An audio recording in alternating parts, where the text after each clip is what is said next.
Mike, check 1 2. It's the Y2K collector. And the one question I have going into 2026 is how popular will the PlayStation 2 be in 2026? How many people will actually be collecting for this console and actively seeking the games here? Because now we're getting into, a place with collecting where I think people are they're definitely not as interested in Gen 3 stuff. I think Gen 3 stuff has really been regulated to like the 40 and over crew. I'm not going to say that there are no young people that are looking for NES games, but from a nostalgia perspective and from a collector perspective, I feel like that ship has somewhat sailed. Now, there is a group of millennials that are still attached to the fourth gen stuff, the Super Nintendo, the Sega Genesis era.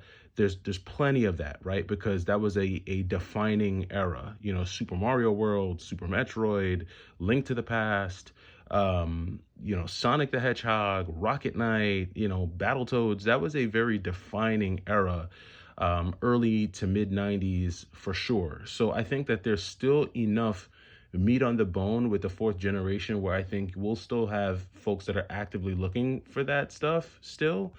But we're kind of the fifth generation is always weird to me because I know that there's a lot of people who really do like the PlayStation 1 and Nintendo 64, but because that was the first generation of 3D, a lot of people can't stomach the graphics from that era. I feel like the real standout fifth generation games are going to be like Super Mario 64, you know like a lot of the top tier like N64 games, some of the more nostalgic PlayStation 1 games.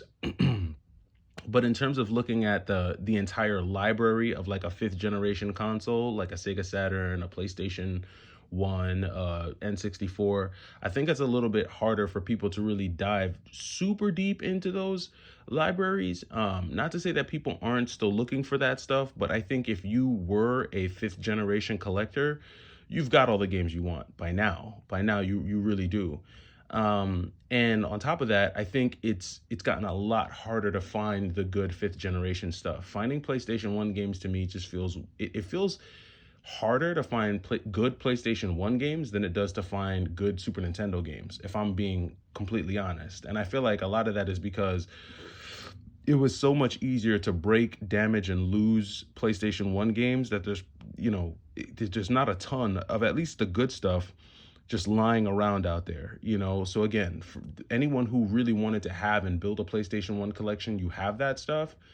I feel like sixth generation is where it's at, and not even so much for the GameCube, because the GameCube hype has been there. The GameCube hype has been I feel like the GameCube hype has been here all along. Like the GameCube has been one of the most hyped consoles for the last 5 years. That I don't want to say that there's GameCube fatigue, but it's just I don't think that it's one of those things that a lot of people are just like really hungry for. I think people are fatigued of it. They're tired of hearing about it.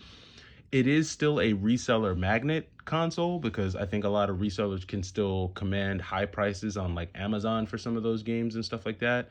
And they're still somewhat fast sellers for people who are still on the GameCube hype train.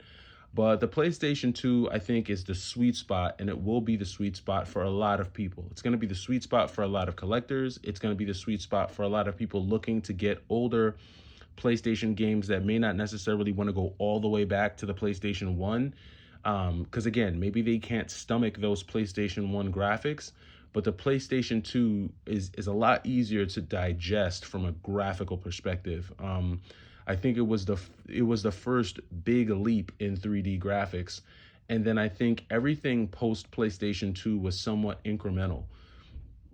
I mean, I guess you could say that there was a significant difference between like PlayStation 2 and PlayStation 3, but again, there was like not diminishing returns, but I guess yeah, diminishing returns really from pretty much the PlayStation 2, PlayStation 3 on. There really wasn't like that much of a humongous difference graphically. Yeah, improved frame rates were definitely there, more detail. You can actually see the blades of grass. It's not like one big blob. Yeah, all that stuff is cool, but I don't think that those incremental improvements drastically altered the gameplay experience. For a lot of people, their favorite game still sits on the PlayStation 2 console, or even the PlayStation 1 for that matter. So I think that this year coming 2026 might be the last push for the PlayStation 2, and I feel like the PlayStation 2 is probably one of the last sixth generation consoles to really like get any kind of push like that. Yeah, you've got your Xbox folks out there who are still, Xbox fans. You've got that stuff, but I feel like this might be the last big push year for the sixth generation.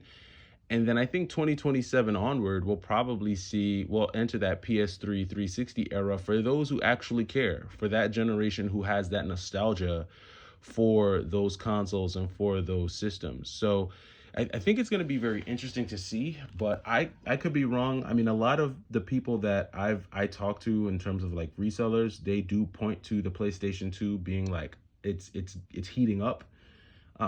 It's one of those more sought after consoles, or the games rather. And I think if you have just more of the off the beaten path, more of the rare stuff, because it is a really large library, right? So you're going to run into copies of Kingdom Hearts and Call of Duty, and or Modern Warfare, whatever it is. You know all the common stuff that you're going to run into on the PlayStation 2. But I think the collectors are really going to start looking for those kind of niche games, the Mr. Mosquitoes, the God Hands, the, Samurai Westerns, the, Graffiti Kingdoms, Dokapon Kingdom, like all of those types of like kind of just really niche games, Dual Hearts, Radiata Stories, those types of games I think are going to be the ones that a lot of collectors start to really kind of try and add into the collection. And that's assuming that the prices of retro games continues to go up. I don't know if they're going to continue to go up. A lot of people are predicting that 2026 is going to be a tough year, economically. I don't know. I know that there's a lot going on, from an economic standpoint. I have my own business on the side, and I've really just been working hard to build that business up. Just because you never know what could happen. You don't want to depend on an employer. You never want to be in a place where if you get fired or laid off, all of your income streams just vanish, and you have no income. So I think next year is definitely going to be a time where people focus on building assets and building their own individual wealth and things like that. And I don't know how much room that's going to leave for video game collecting. But for those who are still gainfully employed, who feel like they have nothing to worry about, I'm sure they'll continue to buy and build their collection. And I think the PlayStation 2 is definitely going to be on the menu for a lot of folks. But you guys let me know what you think down in the comments. This is where I think 2026 is going to go.